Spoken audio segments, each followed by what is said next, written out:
What do you call that?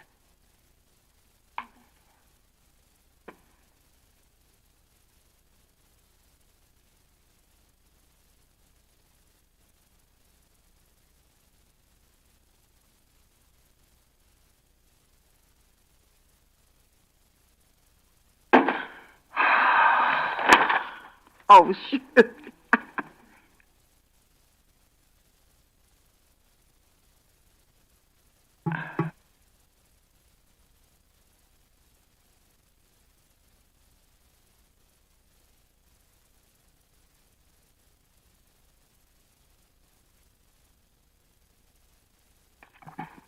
Okay, it's 9 o'clock. I'll call the meeting to order. Stand and recite the pledge.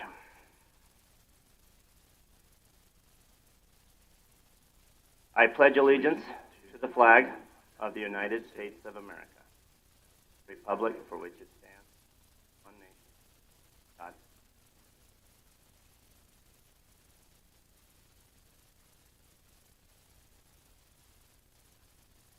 Let's pray.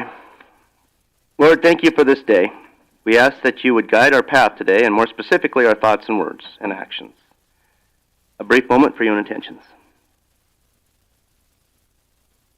Can I get a motion to approve the agenda? I'll make a motion to approve the agenda. I'll second. A motion to approve the agenda. Any discussion to that motion? Hearing none, all those in favor say aye. Opposed, same sign. Motion carries. Opportunity for public comment. Is there anybody from the public that wishes to speak before us today? If your item is listed on the agenda, just ask that you'd wait for that item. Anyone from the public wishes to speak on any non-agenda items? Seeing no one come forward, we'll move on to routine business. Register of Deeds. No one here from the Register of Deeds office, Sheriff's Office.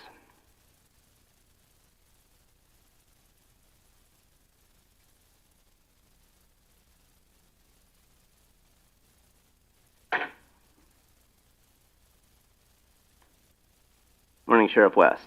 Good morning, Sheriff West, Commissioners, Mr. Chairman. I really don't have much to add outside of our normal numbers here. They seem to be consistent with what we were, or where we were at from last year, about the same time frame. We'll report, and obviously that's July numbers, that's not August. We'll report that our rally was successful.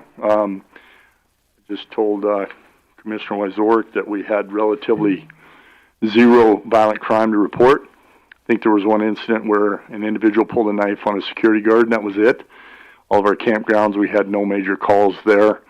Did have a large number of driving under the influence and drug arrests as usual. I don't have the exact number in front of me, but it was well over 300. And then we had well over 1,500 calls for service during that 6-day time frame. So made it through without any major problems or any concerns, and all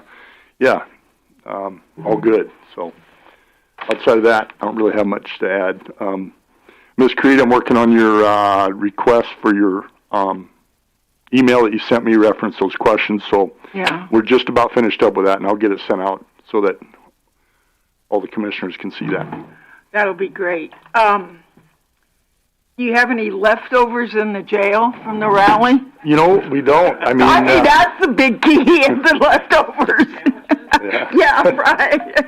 Yeah, so no, actually, the Great. court system flushed them out pretty quick, and Good. so yeah, we're in good shape. I think our population right now is at 56, so we've been fluctuating up and down from that. But Yeah. yeah, so Well, great. and again, we're still dealing with a couple major crimes from last year that we're waiting on trials and Yeah. things like that. So, but this year was really smooth. Speaking of that, whatever happened to the individuals that were charged with the incidents outside of Buffalo Chip with the traffic and the one death and then a woman that's still in the coma? Yeah, those are still pending. Are those Yep. the two that are pending? Yes, they haven't gone to trial yet, so those are still pending from last year, obviously. So. The jail numbers are 56. That's little lower than average, it seems like, isn't it? Well, we hold strong around that. if we're around 60 mark, that's Okay. about Yeah, so where, right there. yeah. How many Meade County are that 50? Those would be around, I think, 35. Okay. But those also fluctuate. And then that doesn't take into account our weekenders as well. So. It generally stays about 2/3 Meade County. Is that fairly accurate statement? Yeah, pretty close. Okay, because that's what I tell people when they ask. Yes. So is that accurate? Yes. To say that? Okay. Yep.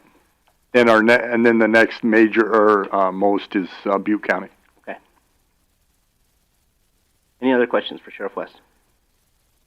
Thank you, Sheriff West. There's no one here from the state's attorney's office. Treasurer. Rain, you have anything to add? State Treasurer? No, they've just been busy. You know, the state computer was down. What can I say? Yeah. Commissioner Wyzorek, what state's attorney's office? Anything? Liaison? Okay. VSO, emergency management.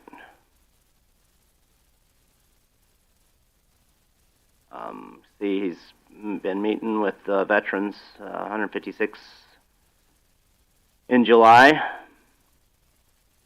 No one's here. Let's go down to highway.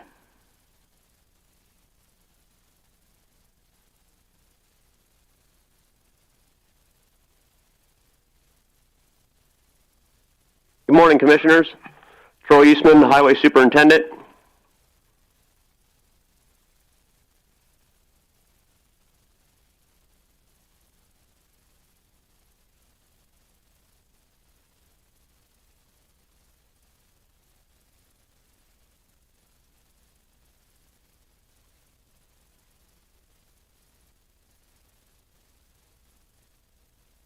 I know we have our traffic counts on here from the rally as well, and they changed a little bit from last year, but I think we're up on our numbers. But yeah, they were busy. We always check our normal roads right around the Buffalo Chip and our highway shop and stuff like that. So once we get this working, you can see exactly what they are. I went around and checked them too. Did you? Yeah. What'd you think? I thought they were good. Yeah, they held up pretty decent. I thought it was amazing. And even the big hole in front of Buffalo Chip's gate was gone. Mm-hmm. You know, it took, I mean, that's been there for decades.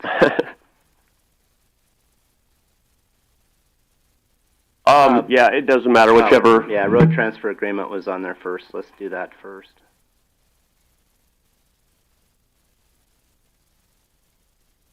Okay, this is the road transfer agreement with the City of Somerset. These are the roads that either, go through a municipality or border a municipality. We've been in discussions with them, this year, working on a deal to slowly kind of transfer over the maintenance responsibility and also the ownership responsibility. And we're doing this with all the towns within the county, but Somerset's the first one that we were able to get start to finish.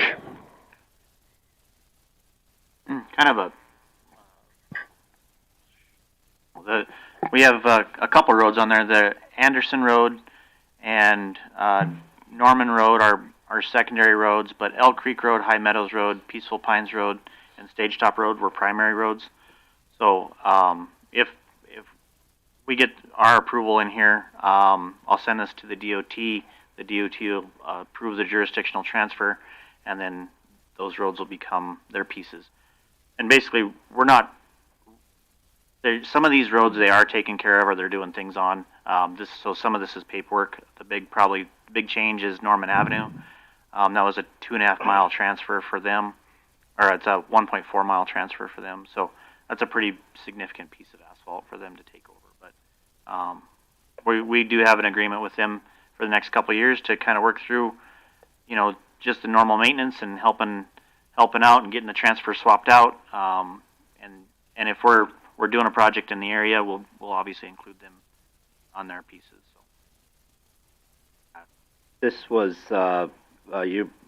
you and Troy have spent a lot of time on this, Commissioner Liggett.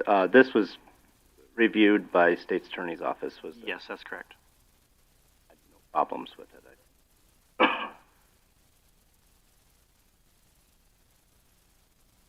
And I'd also like to thank Somerset for moving through this, and we had good conversations with them, and I thought it went really well. I think, Commissioner Severn, you were involved in some of these meetings as well. Any other questions on this agreement? I see Somerset has already approved this agreement. This is agreement essentially from us to them, and they've already approved it. But we have not approved it. Any other questions, comments on this agreement? Thank you, gentlemen. Any questions, comments, interaction? I'll make a motion to approve the memorandum of agreement and the 2-year roadwork agreement and maintenance agreement, or 2-year roadwork and maintenance agreement for the city of Somerset. Second. Motion is second on the floor to approve this agreement. Any discussion to that motion? Hearing none, all in favor say aye. Aye. Aye. Opposed, same sign. Motion carries. Brings us down to traffic count analysis. Okay, yeah, here's our ADT that we collect with our traffic counters, and, you know, annually we always go around the roads near Sturgis just to kind of keep track of how many vehicles showed up for the rally. All listed there, like Fort Meade Way and, you know, Avalanche, all those had traffic counters on them. Bear Butte Road. And I guess if you have any questions. I have a couple of, Troy. So on Fort Meade Way, just because it's a pretty busy road, Mm-hmm. that's a gravel road, and this year we did not didn't grade it at all during the rally. Is that correct? Nope, not during the rally at all. Nope. So in a 10-day period, we pushed 110,000 cars across the gravel road. So again, commendable efforts from the highway department, and I think the base stabilization project is working. Yeah, I agree. We did go back and start compiling all the data for a report just based on our base stabilized roads, what they are now versus what they were. And, you know, we don't have apples to apples comparison because we completed the base stabilization on Fort Meade Way in October last year. So we don't have like a full year of data, you know, before and after. But, I mean, it's not even close the amount of work that has been reduced on it compared to what it was. So it's going to be, you know, night and day difference when it's all said and done. And, I mean, we can tell that within the department, just the amount of phone calls we have and the amount of, seemed like emergency trips to go out there and take care of the road. And, you know, every time it would rain before, there'd be mud halfway into Sturgis, it seemed like. And now it's, you know, those things have went away, so we can focus our attention on other roads that are like that. And we aren't losing our gravel. I mean, the Right, gravel's that's staying on the road. preserving all that material. People don't take it home on their cars near as much as they used to. Who do you think went down the road 93 miles an hour? You know, I always wonder about that. Especially, I mean... Maybe Pat was out there. Were you chasing somebody, Pat? What time was that recorded? Does it say? It might on that. I guess I'd have to go back and look. I know the individual reports are on some of these, but I'd have to look in the computer to see if it gives it that amount of detail or not. But it should tell you what vehicle it was. Yeah. Car or truck. It had to have been in the middle of the night, I'd think. Otherwise, they'd run over somebody. Yeah, I don't know. Yeah, like I said, I always wonder about that. Like, is that real? Because, I mean, there's some of them been 100 miles an hour before on roads that I was like, I can't believe somebody went that fast down it, gravel road or whatever. I would guess that Pat would say that that's probably true. Go ahead. On Alkali Road, that TC one is at. That's the only spot that you. Yeah, that's just right at the intersection there in front of the Buffalo Chip. Really, we didn't go out on the gravel. That's fine because I believe that at that point, and as you know, it significantly dies after the chip. You get the airport, and it's pretty. I mean, I know that there was additional traffic compared to normal that went down Alkali, but it's nothing like these other roads. Well, I do like these reports. Any other questions, comments? Yeah, one other thing. It's surprising that Van Auker is only 50,000 cars and Fort Meade was 100,000. Yeah, that's what I thought too, because I thought it would have been higher.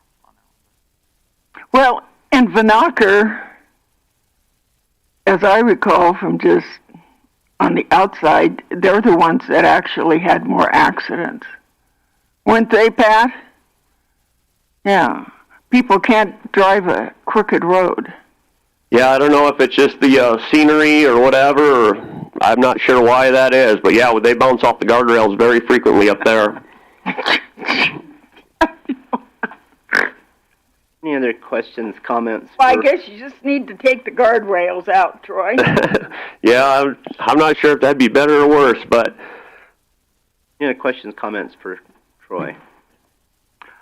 All right, well, thank you, Troy. You bet, thank you. I see our BSO and emergency manager just came in. Let's go back to routine business, B7, quick.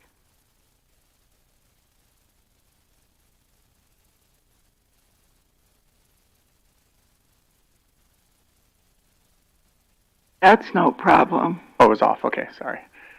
Good morning, Commissioners. Sean Henderson, Meade County Emergency Management and Veteran Services. So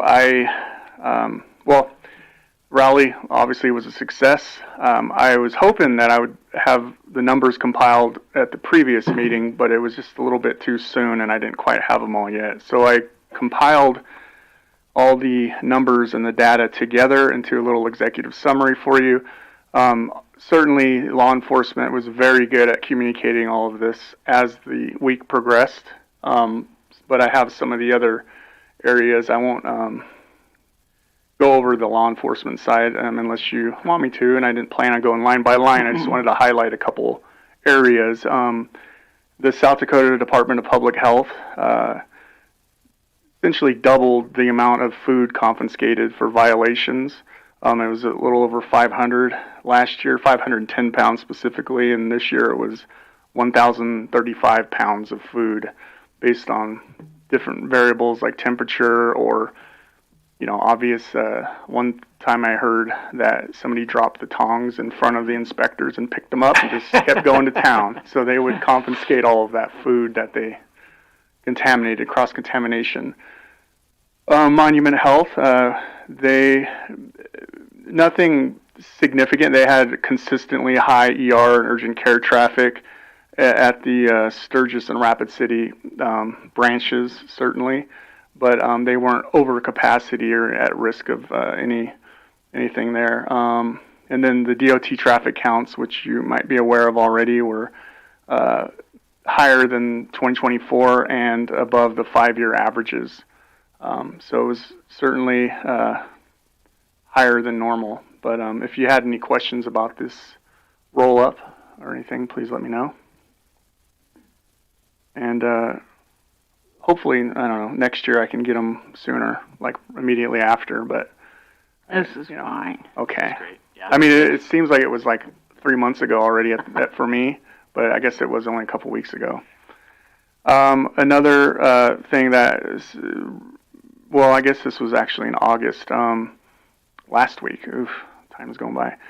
Dalton Lake Dam. So I'll just briefly touch on that. The Bureau of Reclamation, there's a gentleman that is rewriting the plan for the Dalton Lake Dam. So in 1972, with the historic flood, the dam was, even though it's in Lawrence County, it somewhat involves Meade County, but the dam broke and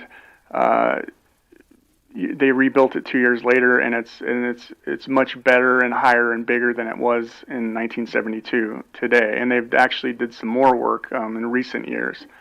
So, in my opinion, the risk is almost none that it would affect Meade County. All the damage from the 1972 flood was Rapid City and Keystone, with deaths and significant property damage. No. And Nemo, a little bit. There No? was significant damage in Sturgis. Was there? We couldn't find any data on that. I'd love to find that. We had an urban renewal department. Okay. We took out all kinds of houses all along Bear Butte, cleared Really? all that area. We flooded. I was out in the middle of it. From the dam. Oh, from the as dam. a result of the dam. I'm Oh, sorry. I should have okay. made that clear. No. Okay. There was damage everywhere, Yeah, all through the yeah. Black Hills. Absolutely. I meant the Okay. Well, I guess Dalton Lake didn't specifically affect Rapid City and Right. Keystone for Right. that matter. So I guess I'm sorry. Okay. I kind of sounded confusing a little bit there. But as far as Dalton Lake Dam goes, the plan that they're refreshing and rewriting, there's houses at Little Elk Creek, right at the trailhead. There's, I don't know, a dozen houses there, I think. So those may be affected, but by the time the water gets there, and yeah, so we went out there. We had a little tour of the dam, and then we had a tabletop exercise that mostly involved the Forest Service and some state representatives were there, and then I went there representing Meade County, obviously. But other than that, any questions about the emergency management side? No. You know, one thing I think, when you bring up the flood, I believe it's been a long time. I know the city of Sturgis has surveyed the drainage path in Bear Butte Creek. But, you know, part of that, a small portion of that is in Meade County. And there used to be, years ago when that creek used to flood on a fairly regular basis, I mean every few years, you know, I would do a survey and see what we've got for debris and trees and brush that have been, if any, are forming in there.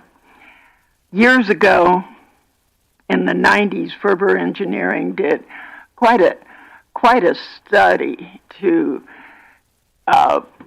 try to get some flood control on that. And Meade County was asked to participate in a mitigation program. I was on the Sturgis Council at the time, and Meade County was not interested in it. But it's really important to make sure we always keep that waterway clear. I mean, you know, 90% of the time it looks like a dry bed, but stuff and debris can really get caught up if in those trees and stuff. Bear Butte Creek, that's the one Bear that Butte runs Creek. parallel to 34, right? That goes past Fort Meade. Yeah. Certainly. Well, I mean, when you have nothing else to do. okay. I mean, you right on know, that since 5 you years. mentioned Dalton Lake, you know, I thought, you know, Dalton Lake really isn't too imperative for us, but I don't think so either. No. Bear Butte Creek, it's just a little sleeping giant down there. Certainly. Switching over to the veteran side, pretty consistently busy, like always. I think actually this month, these are July numbers, 156 veterans versus 143 in June. 32 of them were new interactions, and I think August, the last 2 weeks immediately following the rally, is probably the busiest I've ever been since starting this job. The week of the rally was very mild, and it was, you know, pretty good, but some floodgates opened up or something that Monday following. I've been trying to catch up for 2 weeks, and I don't think I'm going to for a while. On that note, the week of the 8th is my mandatory yearly training/conference to keep my accreditation for as a VSO through the state. So I'll be out that week. Yeah, any questions, commissioners? Where's it at this year? Sioux Falls again. Oh, okay. Yeah. Maybe we can host it someday in the Black Hills, but they outnumber us. Yeah. So that's what it is. Any questions, comments for Mr. Henderson? Thank you for your report. You betcha. Thank you. Have a good day. Bring us down to D, rally refund requests. Good morning, Commissioners. Rhea Crane, Meade County Director of Equalization. Before you today, Folds of Honor is requesting consideration for a refund of their vendor application fee that they paid, $750, to be a vendor at Buffalo Chip. They've included a South Dakota flyer here showing what they actually do in South Dakota, what their impact is. Questions, comments on this refund request? How much is the, $750. Oh, let me back up. Is it 750 or 700? Olds is 750 and the other one's 700. Okay, thank you. was it because one was later? I think we gave an earlier. Correct. Okay. Mhm. Questions, comments?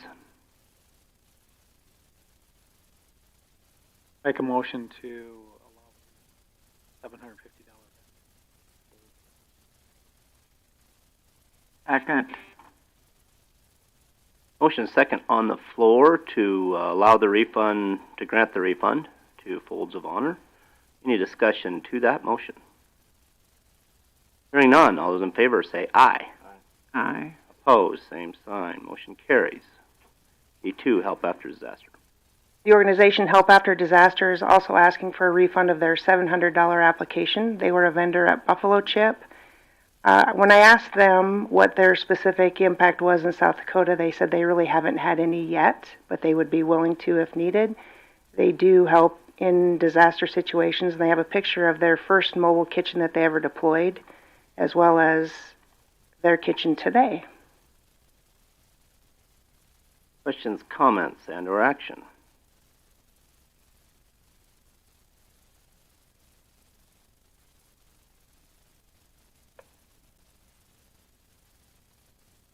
I'll make a motion to refund the $700. Help after 501. I'll second. Motion and second on the floor. Any discussion to that motion? I guess I'm going to oppose this one, just for their lack of, I want to say effort, but lack of any evidence that they've done anything locally, or at least within the state. Any other discussion to that motion? You know, we get all kinds of groups that come in here every year. City gets them too. Everybody seems to have a foundation. All that being said, I hope we never need the services of this organization. Any other discussion to that motion? All those in favor say aye. Aye. Opposed, same sign. Nay. 3-2 with Commissioner Severn and myself. Okay, brings us down to the auditor's office. Auditor report. Rhea Crane, Meade County Auditor, and we have included our monthly numbers for the month of July for the Auditor's Office. Of note, you'll notice at the bottom, here's our ongoing projects. We do have July 2025 that's been reconciled. We did send a letter to the Treasurer's Office asking that we get the books from them no later than the 10th of each month, so that we have from the 10th to the 20th to get the apportioning done and out to the entities, because statutorily we are supposed to have it to schools and cities by the 20th.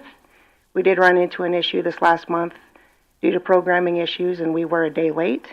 So hence the reason that we did ask for this, to give us a little longer to do our site as well. And that was a statewide issue, right? Or No, is that not included no, yet? this was a Meade County issue. Not including the statewide issue from Correct. last week. Yep, it was specific to Meade County.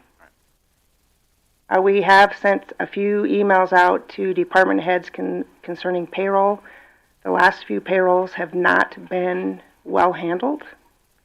We've spent extra time in the auditor's office trying to get payroll approved properly, get the time entries the way they should be.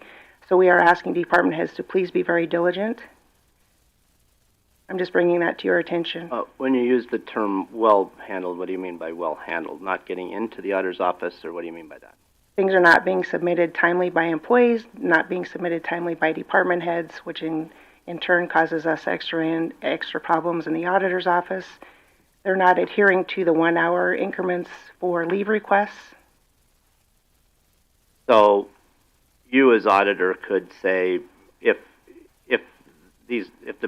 you're not getting the payroll in time from the department heads or staff, you could say that it would have to go on the next pay stub. Is it? We certainly could do that, because we have made very clear, we've made the deadlines very clear. Nobody wants to do that, but worst case scenario that could actually happen. So what is your actual deadline to receive these? Payroll is supposed to be turned in by noon on Monday. 10 on Monday. When are you getting them? Sometimes Tuesday afternoon. Was this one department, 3 departments? I'll let All Dawn speak to departments? that. There's several issues throughout all the departments between getting everything timely and correctly, employees having entries overlapped between the 2 weeks. It's several various things that we run into, and then we just have to follow up. And a lot of the time, it's easier to do the follow-up and do it correctly the first time, so we don't have to spend extra time correcting payrolls. So the issue then becomes, I'm asking, so it sounds like if you don't receive it on time and there is something to correct, it becomes fairly hard to correct that and get that out. So if something comes in on Tuesday and you find that someone didn't list their PTO correctly or something, it gets tough to get that all done and out. Once you go through certain steps in payroll, it's hard to go backwards. So the deadline, excuse me again, I just asked this question. The deadline is Monday at noon? 10 o'clock. 10 o'clock, okay. So there, like I said, I think there's probably some exceptions that come up, but it sounds like this is getting to be more and more of a problem. Correct. Since some departments are much larger than others, and Monday mornings always seem to be busy anyway, because you got all that, I assume, extra mail and everything that's happened over the weekend or whatever. What would happen if you moved the deadline to, say, 11 o'clock or even noon? Do you think that would help the situation? Again, because, Monday mornings can be a rush. If that would ultimately save time in the payroll department, would that be worth it? Or is it the large departments that are the biggest offenders? And some of those larger departments are also the ones that had people working over the weekend and have more non-traditional times. The sheriff's office specifically has been really good at getting it on time, and they have working employees over the weekend. So I don't know that that's the issue. I guess then that's good. Way to go, Pat. Unless we push back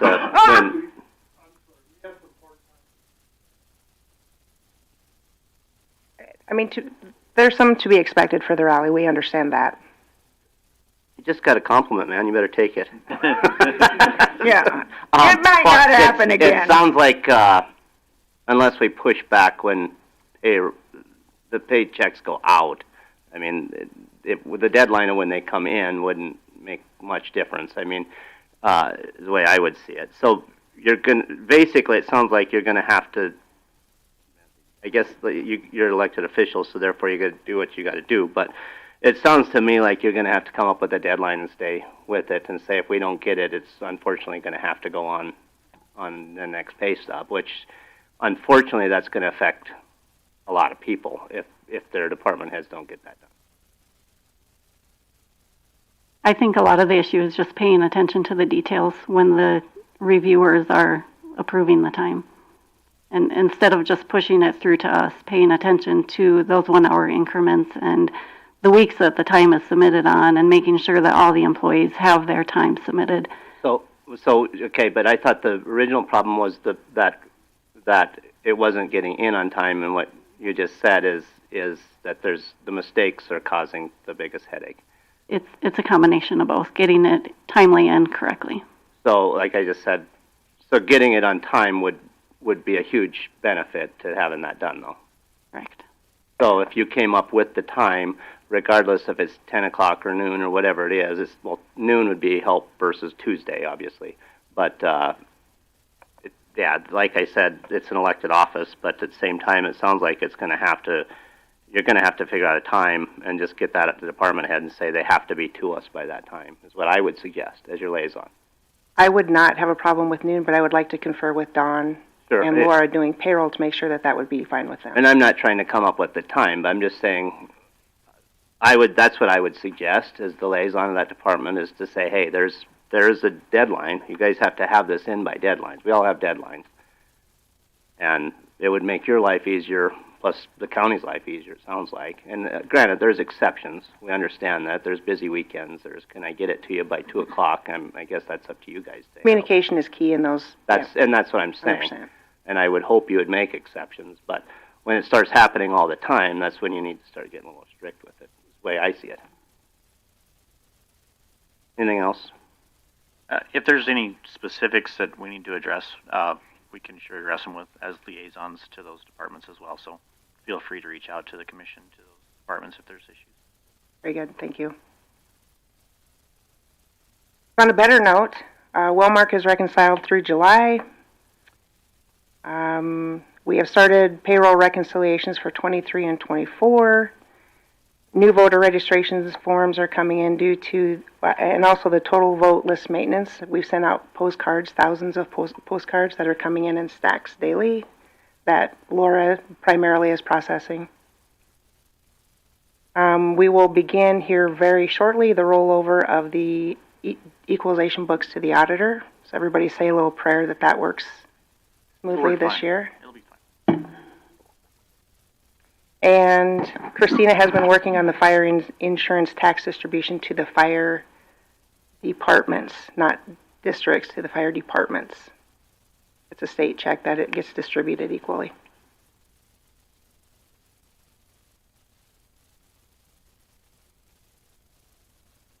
I'm open for any questions that you may have. I just want to thank you guys. I asked for a hard copy for us all, and have it by, I think I asked for this on Thursday last week. You guys delivered, so I appreciate it. So getting this hard copy by today, so. If you take a look at those books and you'd like more information, please let us know because we can add to them. And we will also be sending you the Excel spreadsheet that is labeled spreadsheet in that book in the electronic format to use so that you can play with it on your own if you choose. No, we got both. I certainly, for one, like a hard copy to make notes on, so. I thank you guys for getting that done in a short period of time. And that will, just as a reminder, it's going to be a short week. Our first Tuesday in September will be our next meeting, which will be our first budget hearing. With Labor Day coming up, we'll be right into budget and right at a week. So. Anything else for the auditor?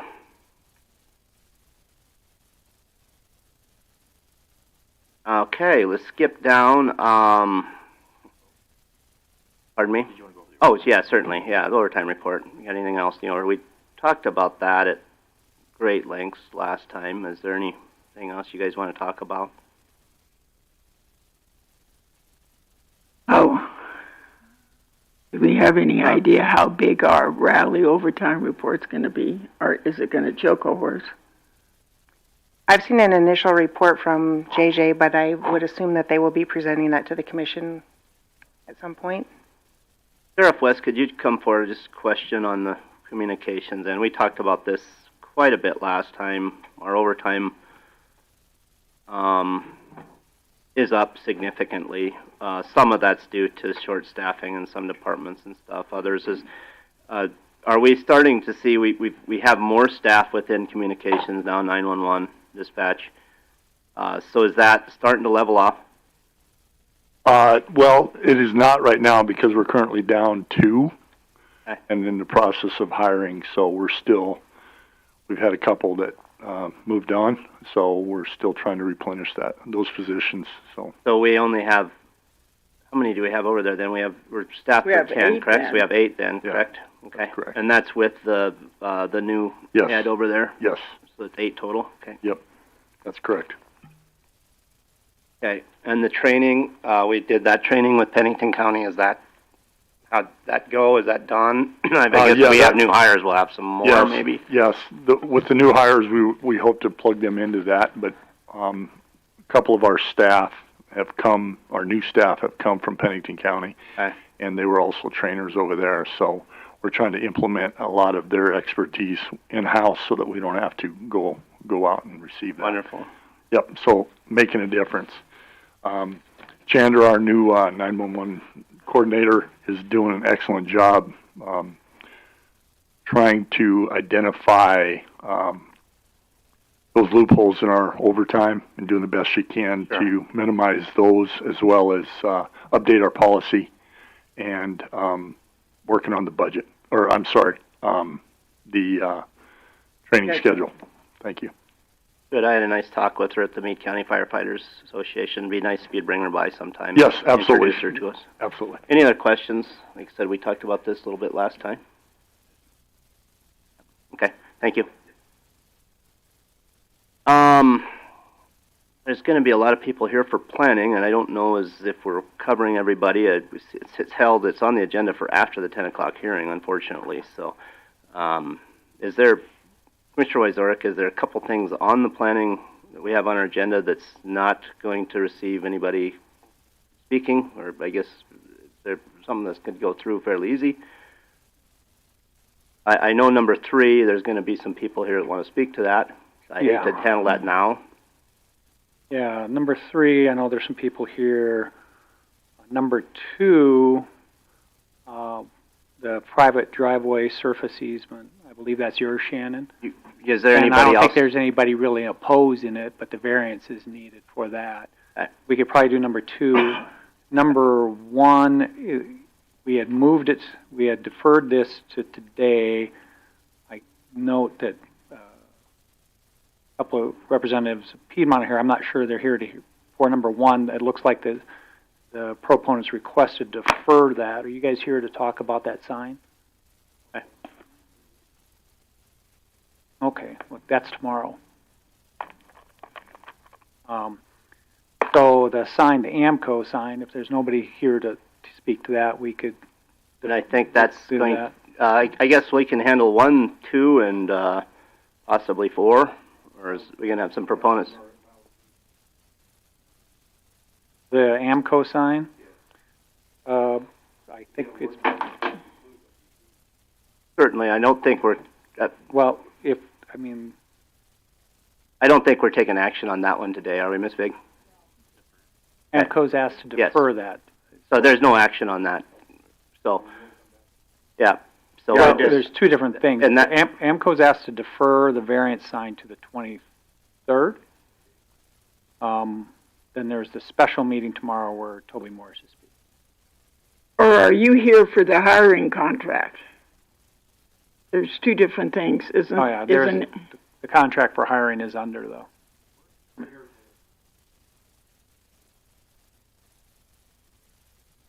Okay, and that's tomorrow, and that's obviously a public meeting, which they all are, as you know, Mr. Anderson. So it's open to the public. It's working group to get some questions out. So that'll be tomorrow at 10 o'clock. 9:30. 9:30. Yeah. Oh, okay. Well, I wasn't trying. Okay, I wasn't trying to pull a fast one on you. I guess you and I could have been here at the wrong time. Okay, wonderful. So I guess let's go down to planning. Let's go to G1. We got to move that to the 23rd. Is that correct? The request. I guess that's up to us whether we want to move it. So That is a commission meeting, is that correct? I did meet with those guys last week. Talking to them, they agreed with what Commissioner Talbot had talked about, potentially moving the sign. They are willing to work on the size of it, and I do believe the difference between the sign and a billboard.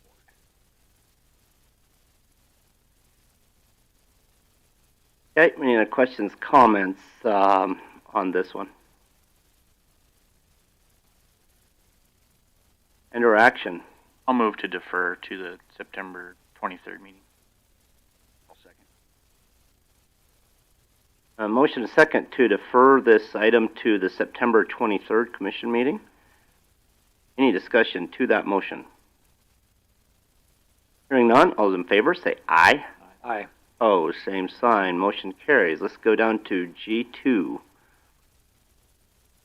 If that's all right, Mr. Vasnes, I don't think there's going to be anyone else that you guys wanted to talk about this.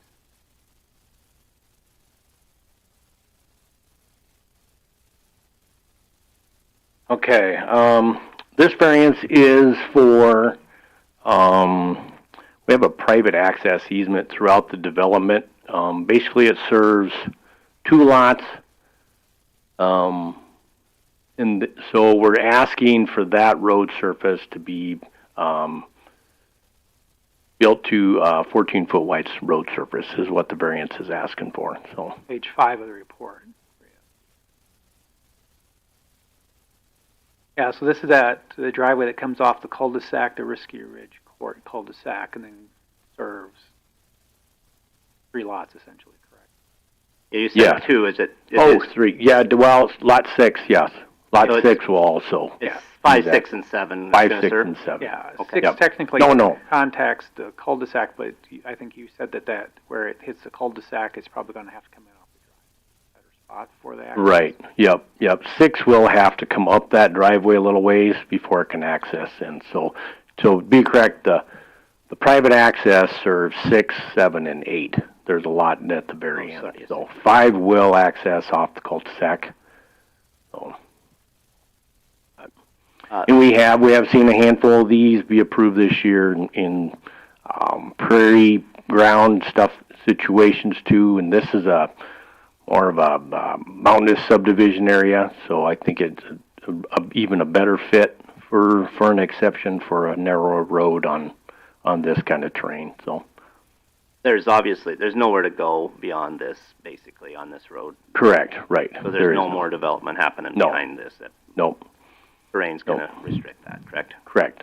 So, covenants state no future development of any of these lots, but we all know how those work. In 30 years, they could come back to the board, but it still would be at your guys' discretion or the board members at that time. I hope none of us are sitting here in 30 years. That's what I just said. More than likely. So, but my point is, regardless, if anybody wanted to do any further subdivision, they have to come back to the board. And, so, and at that time, that road could be required to be wider or whatever the case may be. The other issue, just the train. You know I have something I want to say, don't you? I do. So. You name a lot of subdivisions. So I'm playing mother. How'd you come up with that name for that subdivision? Okay, come tell me why you did that. Would you come forward, Mr. Brook? Did you tell your mother? If it was up to Marcia, it wouldn't have been named after some kind of a wine, probably. Well, Please yeah. identify yourself, Mr. Brook. Mike Brook, I came up with the name. Oh. Well, knowing all of you, I figured I had a pretty good idea how the name came up. Believe me, when it comes to naming things like this, Mike gets pretty involved. So if gets really upset when Easy Street, and he kind of gets into naming. All those have been taken already. So, but Any other questions, comments? I would just hope that this is the only one. Only in that, Sturgis kind of has a weird reputation for lots of bars. And Commissioner Wyzoris, Just do you an have anything old else to fogey. say on this? Understand. Through planning? I can't follow Doreen, so. No, it's tough. Okay, questions, comments, interaction then. Make a motion to approve the variance request with the condition that the private road is built before the final plat is filed and that a road maintenance agreement on the driveway easement filed document with the register. well, who could say it better than that? So I'll second it. The only thing I would ask is that we include the just the exact 14 foot, that way it's clear within the motion. Okay. That we allowed it to go down there versus just saying we approve. Okay, the variance request, I'll modify it by saying, I'll make a variance request allowing the 14-foot wide road with the condition that the road's built before the final plat, and the road maintenance on the driveway easement is addressed in a document filed with the register. Accept, Commissioner Creed? Sure. Okay, motion is second on the floor. Is there any discussion to that motion? Hearing none, all those in favor say aye. Aye. Aye. Opposed, same sign. Motion carries. Thank you guys for coming in. Thank you. today. Thank you. Good luck on your building. Thank you. On G4, is there going to be some people wanting to come into that today that you could anticipate? No, ask I guess? Tanya. Tanya, would you know on G4, is there anyone going to come in, you think? On the Carol's? Yeah, Carol's. Yep. Or do you have this one too, Shannon? I do. Oh, yes. okay, great. Yep, G4 then. Go ahead. So on this one, what we're looking at creating 2 10-acre parcels, 9+ acres. So what we have is we have an existing driveways both on the north and the south. The south landowner was in the planning meeting addressing concerns because there is an existing approach right next to hers. So in the agreement and planning, it was approved based on, we use a shared approach in the middle of both lots, and that one has to be built before final plat, and the existing one next to the neighbor to the south has to be removed. So that was what was decided in planning. So you can see on the plat in the middle where we do have the access easement for the benefit of both lots 1 and 2. Separation for those is 396 feet plus to the north, and then it's 391 feet to the south. So basically with a 500-foot requirement, we're asking for just over that 100-foot exception, less than the required width for the approaches. So there's 2 approaches coming out. Is that right? Or is just the one on the south end here? So the south end, you can just barely see. I think I labeled it existing approach is 62 feet south of that property line. Okay. Yep. Then the one to the north is staying. So this shared approach is going to be about almost 400 feet. Yes. To that other approach. Okay. Yep. Any other questions, comments?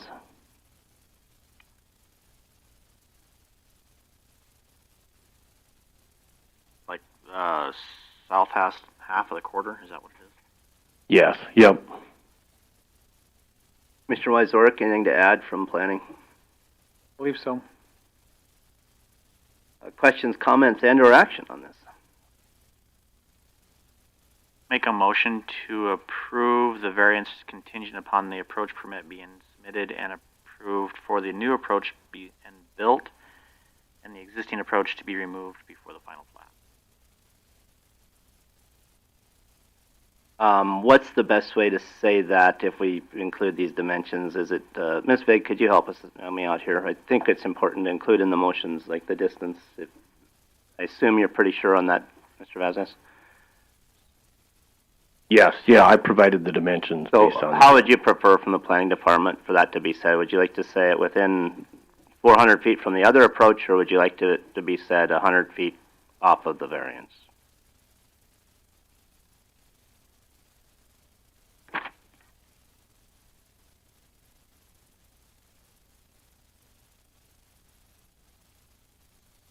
Could say the shared encroachment is the 100-foot encroachment into a 500-foot approach spacing requirement in Ordinance 10. Is that fine with you, Mr. Liggett? Yes, that's fine with me. Okay, then a motion and a second on the floor to approve this variance. Any discussion to that motion? Hearing none, all those in favor say aye. Aye. Opposed, same sign. Motion carries. Thank you for coming Thank you. today. You bet. Bye, Shannon. let's go down to commission, which is H1.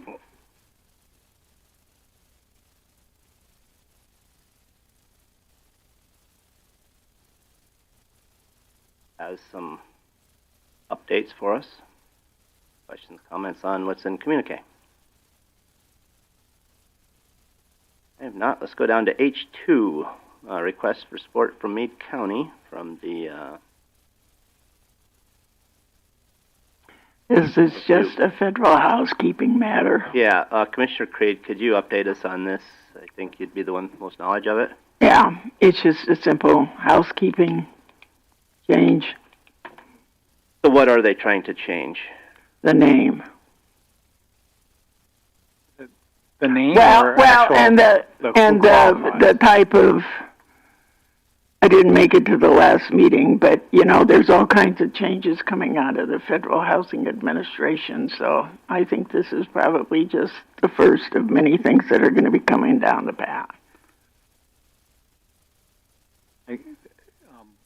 Most everything over there is Section 8 right now. They always have more applicants than they have houses. Everything is full.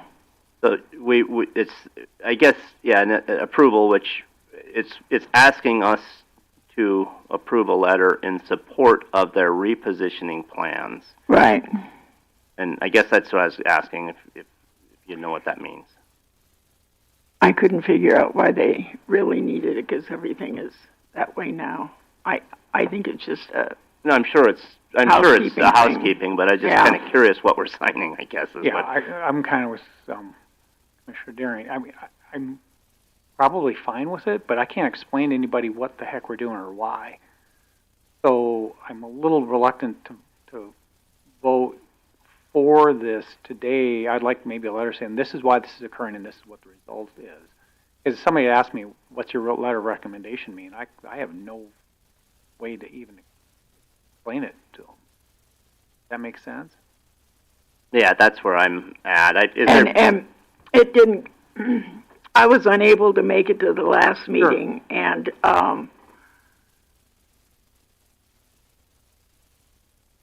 so I don't know what the difference between a Section 18 blend for small PHAs are versus a Section 8. That's yeah, it probably makes perfect sense if that's what you're working in, but it was hard for. I mean, I think it's probably kind of very.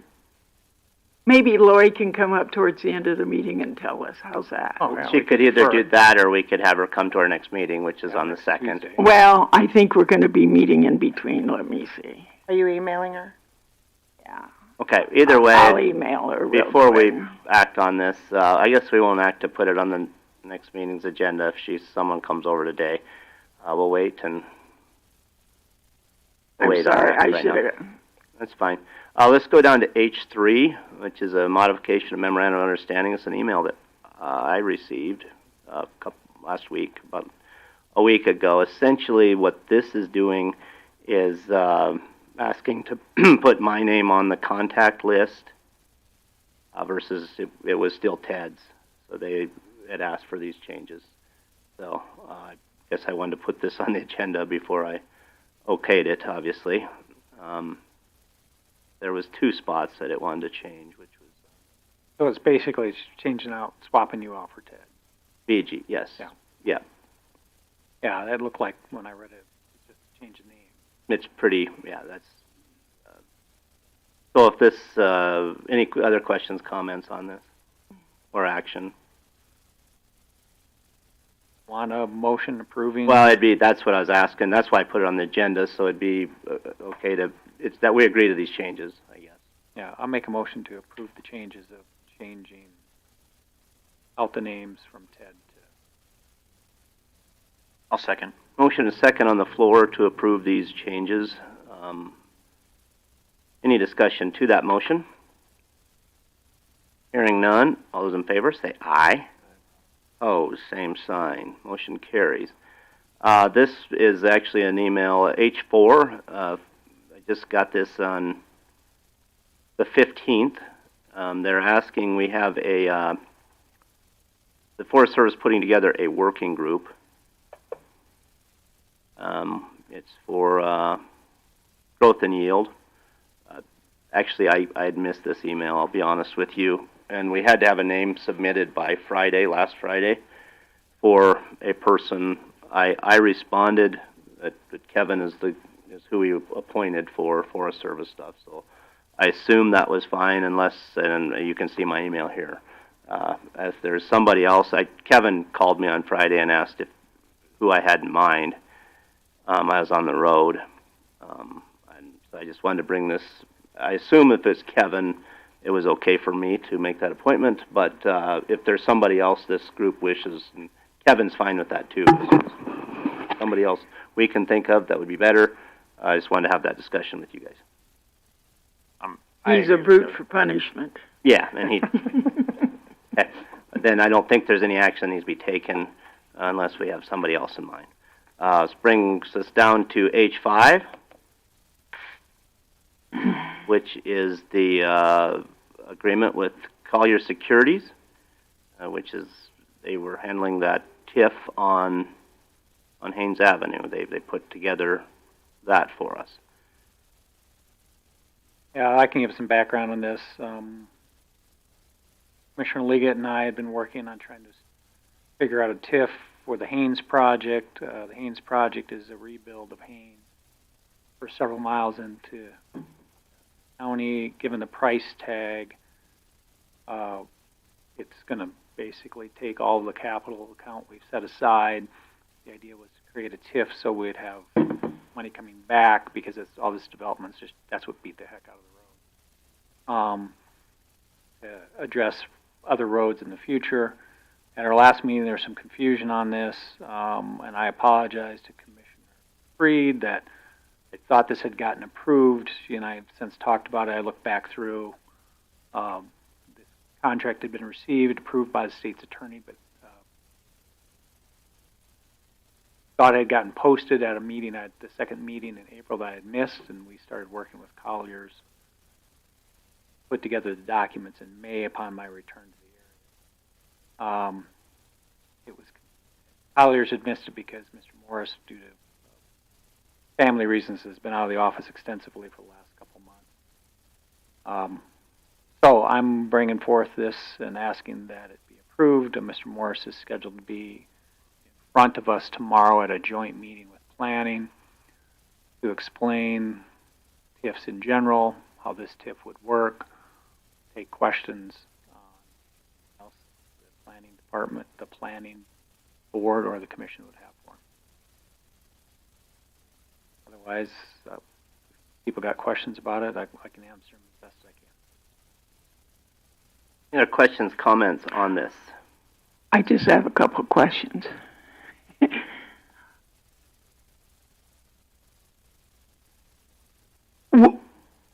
Would it always be called, is the municipal advisor agreement, didn't it say county advisor agreement? And then I noticed someplace down here, and then I forgot, I didn't mark it. It's under the Department of Revenue, number 2, where it says ensure that the proposed TIF is certified as economic development. Since we already have the letter from Wendy, shouldn't that be eliminated from there? Because she said it would be a local. Yeah. Or does that affect the contract, those two terms? So municipal advisor is just how they define themselves, because it's their standard form. Yeah. So I'm not sure that I would agree that we're not going to hold them to try to get it as an economic development, because Department of Revenue makes the call eventually, and Department of Revenue is saying it's going to be a local. So I'd be fine with proving it with that edit. That was under Section 2.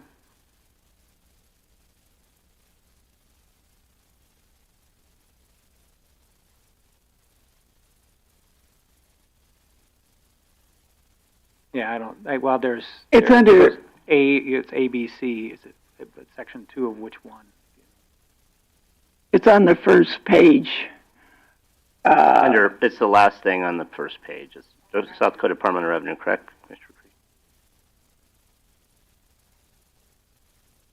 Yeah.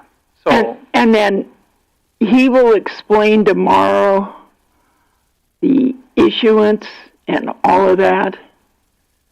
That's what I don't understand at all. yeah, so,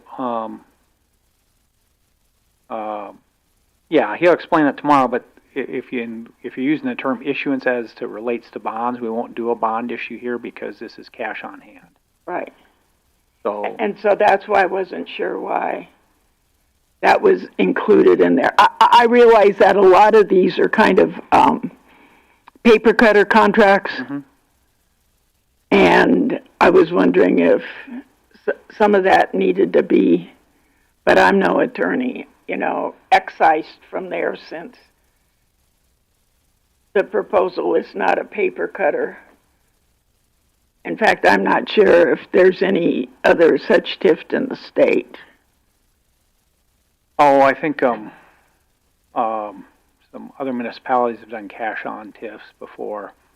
I couldn't point you to one, but it's not surprising. In fact, actually, Piedmont did a cash TIF. They didn't borrow money here 4 or 5 years ago. And this agreement is whether we want him to work on this TIF, which he already has. He's already done it. Yeah. He's still working. This is, well, obviously, but this is what he's saying he's going to do. He's going to work with us. He's going to work with the DOR, is the way I read it. Any other questions, comments? So I'll make a motion that we approve the contract, the exception that under Part A, Scope of Services, second bullet point of South Dakota Department of Revenue, second sub-bullet point is stricken. The delete, ensure the proposed TIF is certified as economic development. Yep. Oh, motion and a second on the floor to approve this contract, deleting, ensure the proposed TIF is certified as economic development. Any discussion to that motion? The only point I'd make, which Commissioner Creed's brought up is a bit confusing, and it's a good point, is there's no intent for the county to borrow any funds. This is a cash fund deal. Because this is a standard form contract, it refers to some of the broker-dealer licensing and things like that, but the only thing they're doing under this is putting together the paperwork, sending people out to attend these meetings, to educate, and interfacing with the Department of Revenue, which they're going to have to do even on a local TIF match. And they've been working with planning and I think auditor's office, making sure it gets properly set up. Do you know if this Colliers is part of the large real estate holding Colliers? No idea. Oh, okay. I'm going to ask Toby Yeah, I tomorrow. figure you- I've been wondering. Okay, we have a motion and second on the floor to approve this contract. Is there any discussion to that motion? Hearing none, all those in favor say aye. Aye. Opposed, same sign. Motion carries. Brings us to our 10 o'clock hearing.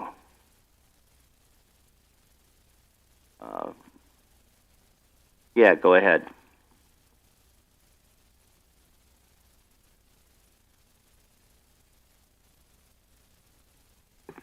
So this is actually something that I will take ownership for up front. As I was doing a de-annexation for the city of Sturgis, I actually missed deleting a parcel from the city of Sturgis. Statutorily, in order for us to put this back on as a new parcel, deleting the city of Sturgis tax district, we have to have a hearing. The first part of that makes this make sense is that we are abating. I'm asking for you to abate the city of Sturgis parcel and then add the parcel that shows not city of Sturgis. Okay, is there anyone from the public that wishes to speak to this? Ready for the public wish to speak to this? Anyone from the... Two motions? I do need two motions, one to approve an abatement and one to approve an addlement. Okay, so no one from the public is coming forward, so I'll close public testimony on this item. Commission questions, comments?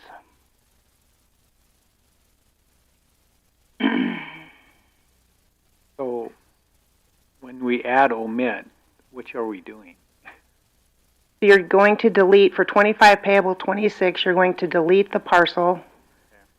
You're going to do an abatement for the parcel that is within the city of Sturgis that they have actually already approved. The second, go ahead. So the first part we have to do is offer an abatement for the city of Sturgis's city taxes.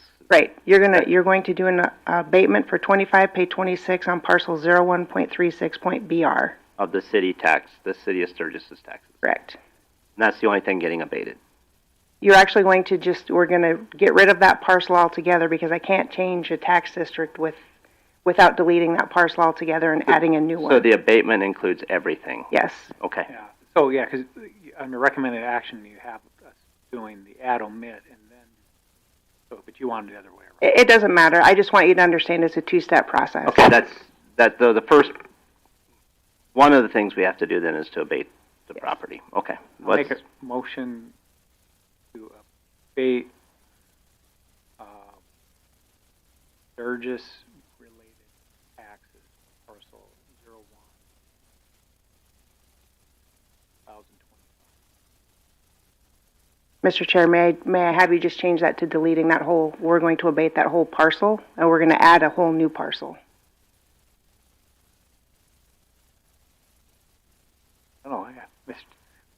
Oh, Mr. Chair, she asked you, not me. Yeah. I'm looking at you, Talbot, but Well, it's fine with me if the commissioner who offered the motion is fine with Well, it. since I screwed it up last time, I'm not sure. Now you're gun shy. Yeah. You got him speechless for once. This is impressive. So you're okay with that, Mr. Wysorek? Okay. So repeat how you'd like the motion in the equalization office. I did put a recommended action. You want to read that? It might make more sense. And Lori's here so she can explain our section 18. Okay, wonderful. Let's deal with this. We first. will. So your staff recommends approval of the add omit. So you'd rather have the add omit first, then, probably. It honestly doesn't. The reason that we put the add omit first in this whole process is because statutorily we have to have a hearing for it. Sure. The abatement is the other half of the issue. Okay. So could I get some action here so we can move on? Want a new motion or? Is his motion fine with your words included? I'll just make a motion to approve the abatement of parcel 0136BR 5/2026 tax. I'll second. Motion and a second on the floor to approve the abatement. Any discussion to that motion? In the interest of government paperwork, I shall vote yes. Hearing no discussion, all those in favor say aye. Aye. Opposed, same sign. Motion carries. I'll make an approval to add to the 2020. Motion to approve the adding of parcel 11.pp.br to the 2025-2026 tax roll. Second. Motion and a second on the floor to add parcel 11.pp.br to the 25-26 tax roll. Any discussion to that motion? Hearing none, all those in favor say aye. Aye. Opposed, same sign. Motion carries. Okay. Now to go to planning. Go back to planning G3. Is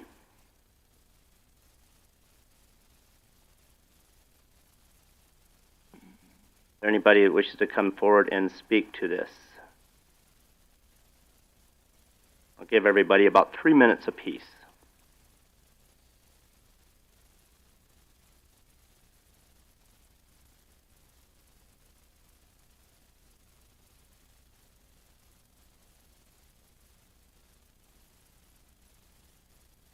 Good morning. Turn your mic on, please, ma'am. Yeah, but turn it. You got to turn it on. It'll light up. It looks there. See. Good morning, Commissioners. My name is Dr. Jenny Goschke, and I'm one of the property owners of 21463 Sturgis Road, Pasquay. And we have been property owners for 30 years. And my 94-year-old father, he's part of it. We really enjoy the property, and we are looking at subdividing the property for various reasons, family members to build, that kind of thing. Because it does cost to do a subdivision, we probably will sell a few of the pieces to recoup prices, and that's what we're going to do with it. We have been, my 94-year-old father is very appalled at the neighbors' behaviors. There's no opposition to people saying we don't want to do this, because there's been a lot of things made up about the whole issue, that we hired an attorney to write a cease and desist letter to stop hearing about the things that have been made up about what we're doing. Okay. So I think they've been refuted, but I also believe that one of the neighbors has stopped talking about it as soon as he received a cease and desist letter. We'd like to go forward with this, and Tim will talk about the technical parts of dividing the property. The preliminary plat and plan's been approved by the... Please identify yourself, Tim sir. Gross, Bros Engineering. Okay, go ahead, Mr. Gross. Preliminary plan's been approved by the Planning and Zoning Commission. The plans have been meet Meade County ordinances. Lately there's been something submitted about the aquifer. Our plan is talking to Tyler Well Drilling, is to tap the Menalusa aquifer. I know the neighbor to the north is worried about their well. I have no idea what their well is. I don't know if they know what their well is. But anyhow, again, we'll go through the Department of Agriculture and Natural Resources has the water rights, starting the permit process on that for the water rights. But I guess just want to see this continue. We've met all the requirements as the county has as of now.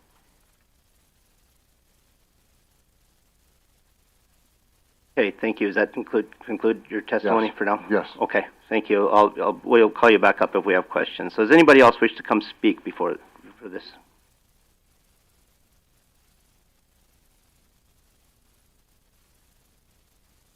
Again, I'll give you guys about 3 minutes apiece.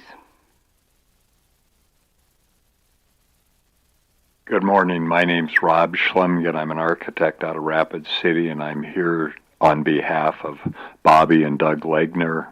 This is Bobby. We're both here to oppose the proposed replatting. I'm just going to say, I'm going to say a couple words about the zoning or the lack of zoning.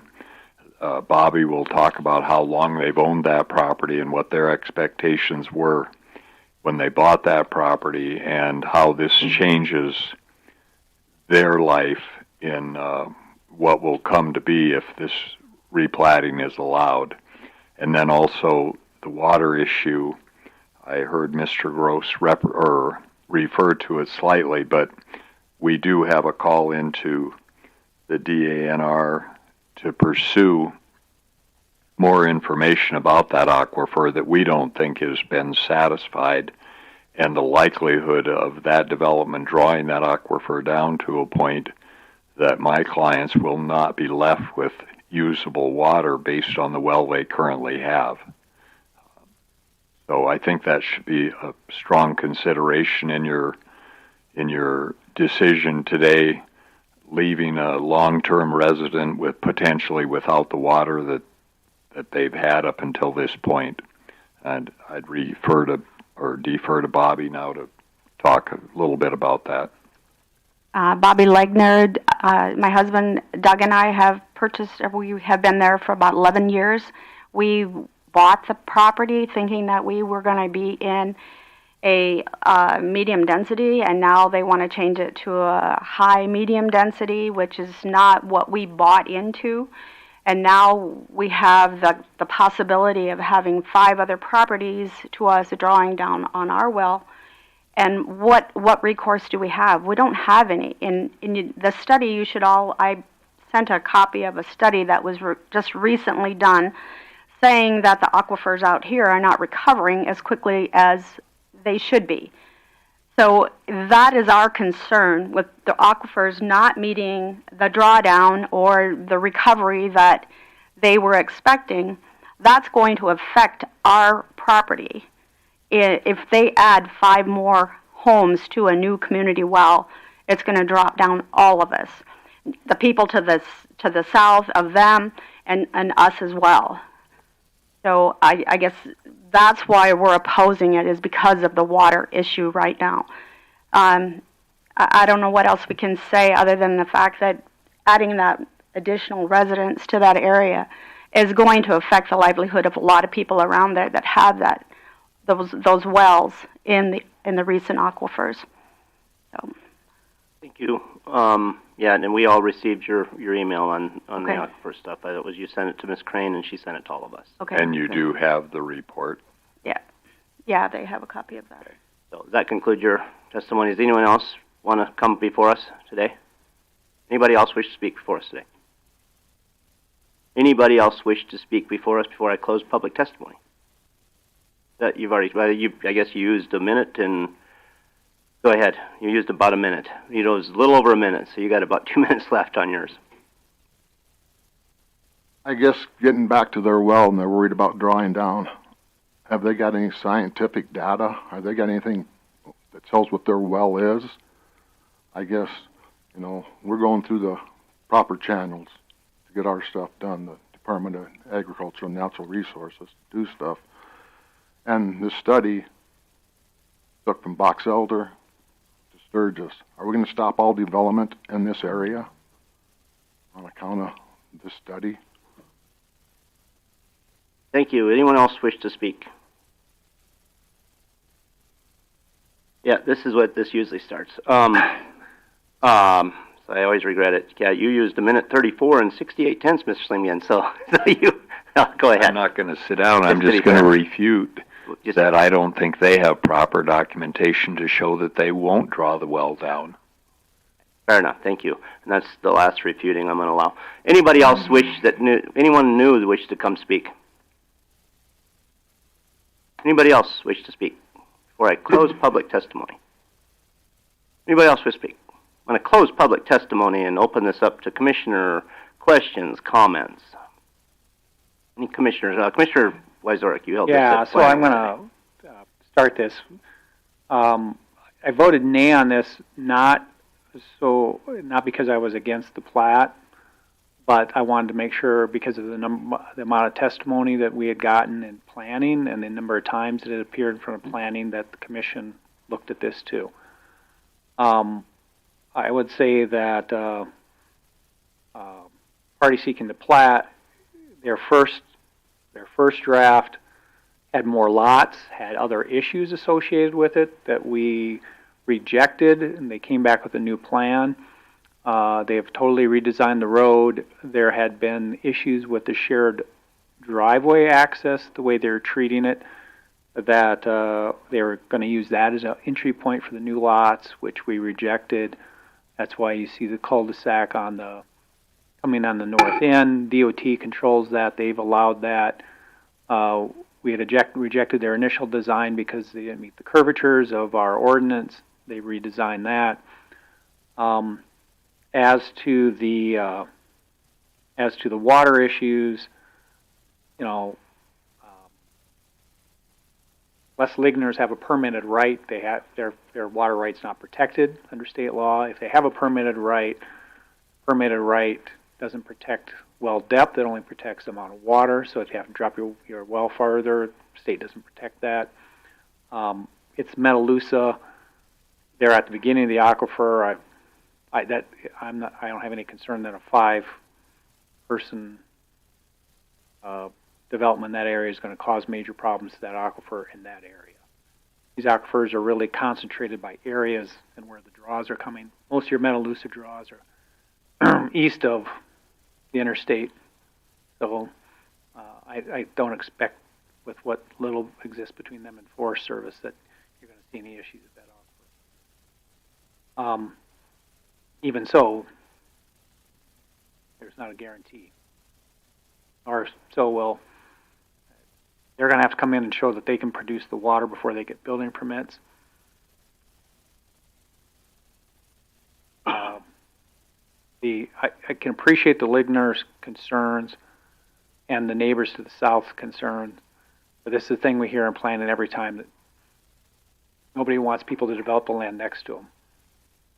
And I hear it all the time, and I come back, and my general answers are, people voted down zoning, which might have impacted some of this.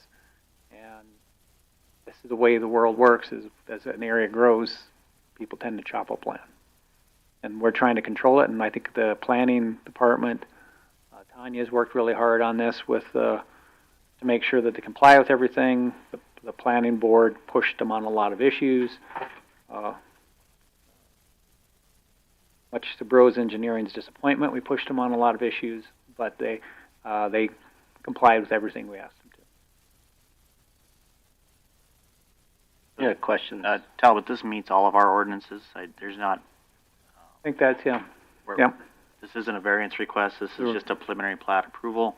Yep. That meets all of our ordinances as they are today. So. And I believe you answered this already, Commissioner Wojciech, but another question for you or Ms. Bigg, Planning Department.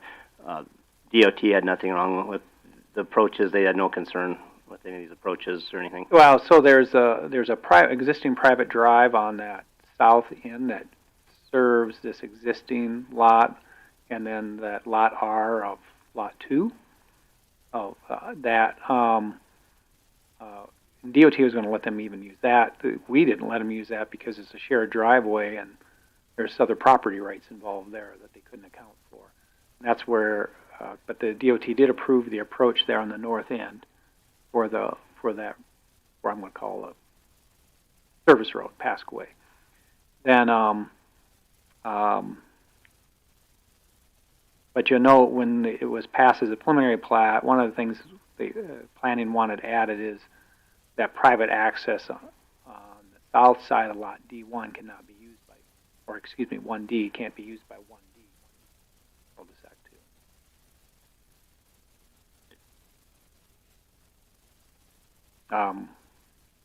2. Okay. The planning requires lot 1D to use the cul-de-sac Pasquay and barring it from using that private access easement, even though it touches that lot. And the lot 1E would have access through the private access. That's where its current access is. That's the current access. Yep.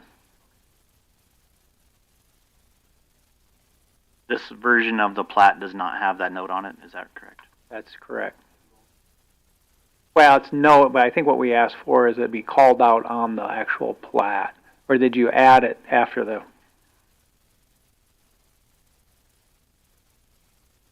Mr. Gross, you can come forward if there's a direct question from the commissioners. I was looking at the packet one. Oh, there's a revised one. Kind of vague, planning director. There's an updated plat on board docs. It's individual. It's dated 8/11 of 2025, so I wasn't confused with the packet. Which we added the note to lot, the dash, if you go to the drawing, Rhea, there's a note added there that's dashed that they can't access off of lot 1D, cannot access off of the access easement. So, and then we added note 9 so that we have everything covered. Yeah, note 9 doesn't work. Because that says no additional access is allowed off Sturgis Road or 66. I don't know what that means. Without SD, then that says DOT and landowner approval. What landowners?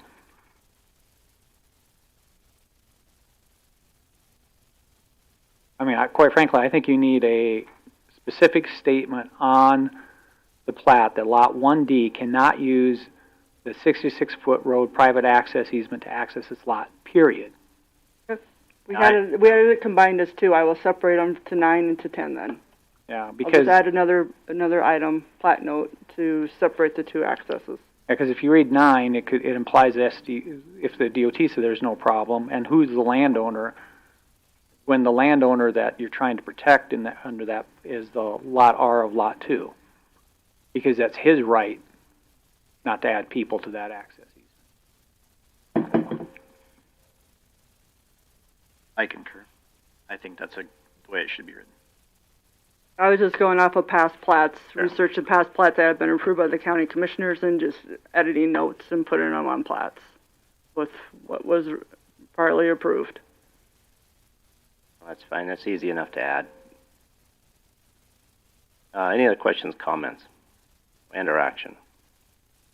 I'll make a motion to approve the preliminary plat with the condition that we add a note specifically for Lot 1D stating they cannot use the private access.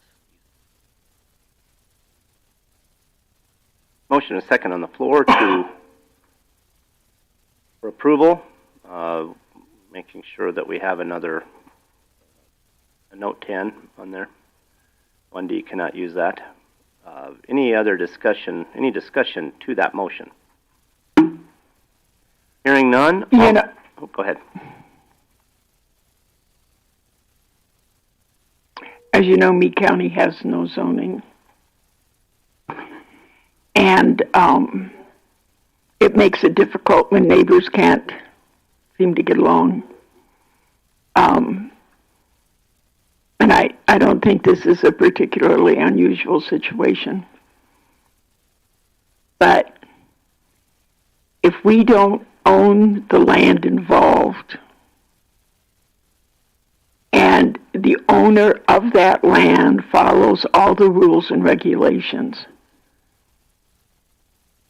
their access and means to use that land cannot be denied any more than we would do the same to those that oppose the subdivision. Tim was a good neighbor. I have a couple of neighbors I just soon not have, but they're there. And we just have to coexist. You're welcome back anytime. Motion and second on the floor. Is there any more discussion to that motion? Public comment's been closed, and we have it's board discussion now. Motion and second on the floor. Any more discussion to the motion? Hearing none, all those in favor say aye. Aye. Aye. Opposed, same sign. Motion carries. Brings us down to back to H2, Commission request for support from Meade County Housing. Lori.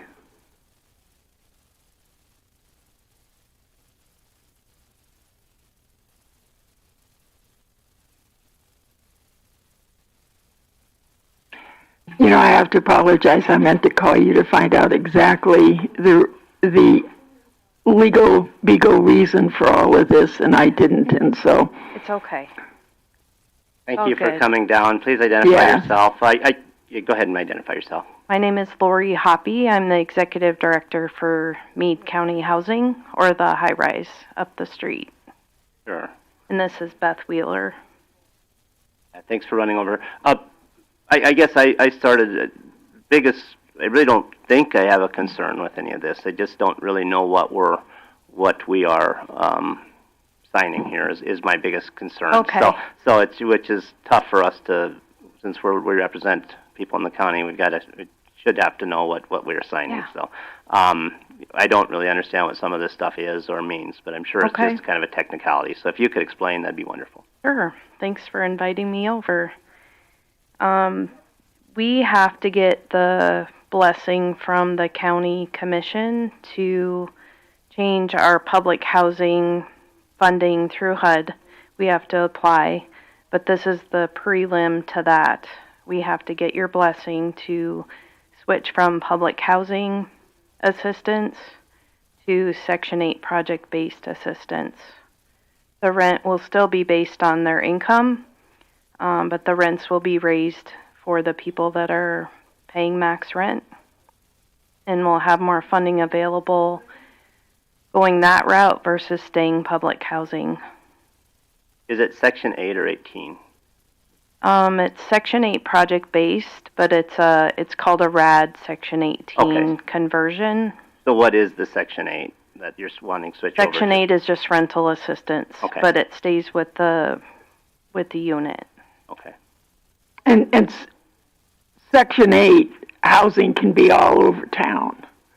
In fact, I forget how many units you have here in Sturgis. Yeah, we manage Meade, Butte, and Lawrence, so we have 250 for Meade and Butte, and then another 200 for Lawrence. So that's the tenant-based voucher program. This would be project-based, so the assistance would stay with the apartment building to keep it affordable. So if the administration does away with public housing as proposed, we would not have all the people that live there displaced and homeless. We'd be able to keep them there under the new Section 8 project-based program. So this is kind of future planning for what we may or may not know is coming. This is all a result of the administration change, correct? Yes. And new government paperwork. Yeah, and they're stating that public housing is a thing of the past. We need to convert to this to just keep our funding and keep the people housed that live there. So likely this is one of many that are coming. Could be, yeah. We're the only public housing building in Sturgis. But we're proposing to switch over so that we'll have a 20-year contract with HUD. So we'll have that affordable housing sustained versus possibly not having it. So we just need your blessing. It still has to be approved. We still have to apply. We did put together a packet. If you're interested, we have to have a couple tenant meetings so that they're aware of how it works with their assistance and just some facts about it. Did you want this information, or do you want me to email it? If you could email to it Rhea? to Rhea, and then she'd get it out to the rest of us. Sorry, I didn't think get unless that to somebody's you. wanting to see it right now. I should have sent that over. No, I that's fine. apologize. But yeah, if you could get that to Rhea, that'd be fine. When does this need to be? When do you need our blessing by? Our goal is to get it in September, if we could, so that we can get the ball rolling. It sounds like the application is 6 months down the road. We have to go through all the hoops. So, Any other questions, comments? You see, that building has kind of changed through the years. When it was first built, it was all seniors. in the 70s. Yeah. Mhm. It was first built. I give up. I give up. Any other questions, comments? And now it's all ages. It is all ages. Questions, comments, and/or 100% occupied all the time. I'll make a motion to approve our letter of support. Second. Motion and second on the floor to approve this letter of support. Any other discussion to that motion? Hearing none, all those in favor say aye. Aye. Opposed, same sign, motion carries. Thank you guys for coming in. Mhm. Thank you. Thanks. Executive session, we do have a need for some executive. Oh, I apologize. Thank you, Mr. Wyzorek. Consent calendar. Motion to approve the consent calendar.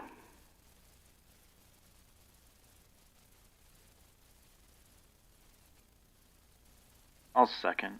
Motion and second on the floor to approve the consent calendar. Any discussion to that motion? Hearing none, all in favor say aye. Opposed, same sign, motion carries. Executive session. Make a motion to go into executive session for personnel issues and tract issues. Anything in legal today? Ken's in Well, court, there could be. but there could, yeah, but Ken's in court. Okay, well, then I'll make it, and for reports on legal. Motion and a second to go into exec for personnel, contractual, and legal. Any discussion to that motion? Hearing none, all those in favor say aye. Aye. Opposed, same sign. Motion carries.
Motion to come out of exec. Make a motion to come out of exec. Motion and a second to come out of exec. Any discussion of that motion? Hearing none, all those in favor say aye. Aye. Opposed, same sign. Motion carries. We've completed our agenda and I declare us adjourned.